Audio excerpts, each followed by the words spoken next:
peradangan dari mukosa lambung yang mengakibatkan iritasi dan infeksi, di mana lambung akan mengalami kerusakan akibat dari peremasan yang dilakukan terus-menerus. Hal ini, lambung akan mengalami lecet dan terjadinya luka yang disebut dengan inflamasi atau yang disebut dengan gastritis. Sering banyak ditemukan bersifat akut, di mana gastritis akan tiba-tiba terasa atau pada beberapa hari.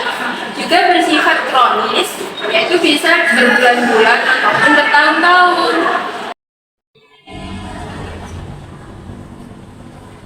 Halo teman-teman semuanya, hal-hal yang perlu teman-teman ketahui tentang penyakit gastritis, yaitu adalah sebab-sebab dari penyakit gastritis itu sendiri. Nah, dalam penyakit gastritis ini sebenarnya banyak sekali sebab-sebabnya. Nah, di sini saya akan mengkategorikannya menjadi dua penyebab utama, yaitu penyebab pertama adalah infeksi virus H. pylori dan faktor yang kedua adalah karena faktor peningkatan sekresi dari asam lambung atau HCl. Nah, pertanyaannya, kenapa sih asam lambung kita tuh bisa meningkat secara tidak normal? Nah, salah satu faktornya itu adalah karena stres. Jadi karena kalau kita terlalu banyak pikiran akan merangsang sel-sel yang ada di dinding lambung kita untuk mensekresikan asam lambung yang lebih banyak lagi.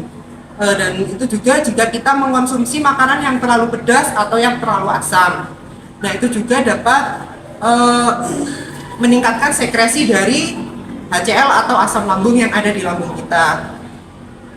Nah, ditambah lagi jika kita dalam kondisi lapar, itu juga bisa meningkatkan asam lambung yang ada di dalam lambung kita. Dan yang kedua adalah faktor-faktor, dan yang selanjutnya adalah faktor-faktor seperti faktor penyakit lain, seperti faktor autoimun, itu juga dapat merusak sel-sel yang ada di dinding lambung kita, sehingga sel-sel di lambung kita juga dapat mengalami inflamasi atau disebut juga dengan gastritis itu tadi. Oh, baik. Untuk penanganan gastritis secara farmakologi sendiri, terdapat obat-obatan yang dapat membantu meringankan gejala dari gastritis itu sendiri. Nah, salah satunya apa aja sih obat-obatnya itu? Yaitu satu. Nah, teman-teman, yang pertama itu ada antasida. Jadi, si antasida ini berfungsi untuk menetralkan asam lambung kita. Kan karena yang seperti kita tahu, asam lambung itu HCl ya, jadi asam. Jadi, dengan adanya antasida ini, asam lambung itu menjadi lebih basa atau lebih netral lah gitu. Karena di dalam antasida ini mengandung magnesium dan aluminium. Dan yang kedua ada H2 blocker. H2 blocker ini berfungsi juga untuk mengurangi sekresi asam lambung dengan cara memblok H2 pada memblok histamin pada reseptor H2, sehingga secara tidak langsung juga dapat mengurangi volume dari asam lambung yang ada di dalam. Yang ketiga adalah ada PPI atau proton pump inhibitory. Nah, PPI ini juga sebenarnya sama fungsinya seperti H2 blocker tadi, yaitu untuk mengurangi jumlah asam lambung atau mengurangi volume asam lambung yang ada di dalam lambung. Nah, tetapi dengan cara memblok pompa H+ yang keluar dari lambung, sehingga diblok, sehingga tidak ada lagi pengeluaran H+ dari sel-sel parietal yang ada di lambung, sehingga secara tidak langsung juga dapat mengurangi volume dari asam lambung itu sendiri. Dan yang terakhir ada juga obat-obat yang berdasarkan etiologi dari gastritis ini tadi, teman-teman. Seperti semisal orangnya ada autoimun gitu, atau juga semisal orangnya ada infeksi dari bakteri H. pylori. Nah, jika ada bakteri H. pylori tersebut, tentunya penanganannya juga berbeda lagi. Penanganannya adalah dengan menggunakan antibiotik seperti amoxicillin dan lain-lain. Kompres hangat. Apa ada yang tahu tentang kompres hangat itu? Mari kita bahas. Kompres hangat merupakan pengobatan farmakologi yang membantu untuk meredakan nyeri, kaku, dan skema otot.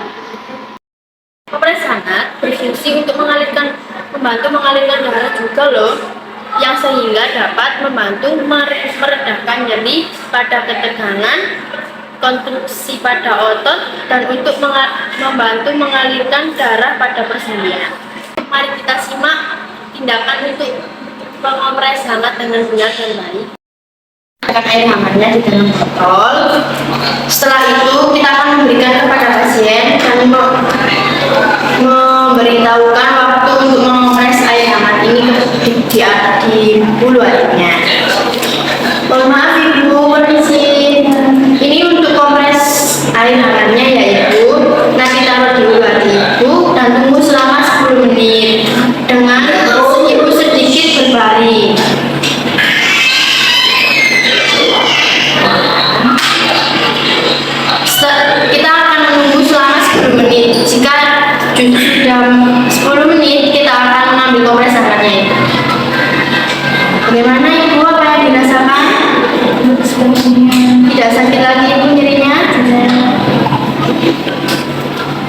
Oke, setelah itu sudah 10 menit kita akan mengambil kompres hangatnya. Jadi permisi terima kasih Bu. Semoga Ibu cepat sembuh dan tidak nyeri-nyeri lagi. Terima kasih. Akupresur merupakan salah satu teknik pengeluaran obat tradisional dari Cina yang dapat digunakan untuk menurunkan nyeri, mengobati penyakit dan cedera. Akupresur dengan memberikan tekanan fisik pada beberapa titik pada permukaan tangan, tubuh yang merupakan tempat sirkulasi energi dan keseimbangan pada kasus gejala nyeri.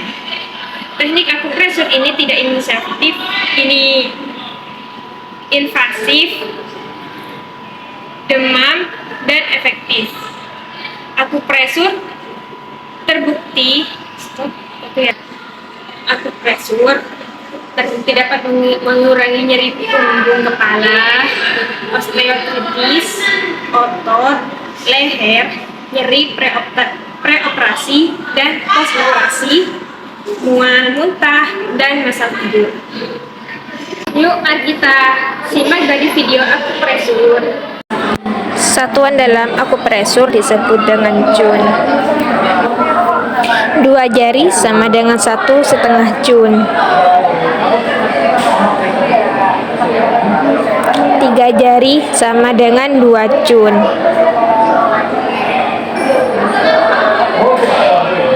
Titik ini adalah titik Neuguan.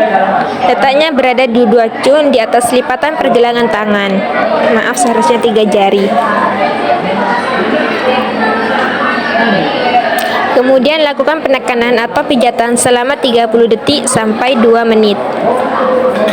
Lakukan pengulangan sebanyak 3 sampai 5 kali.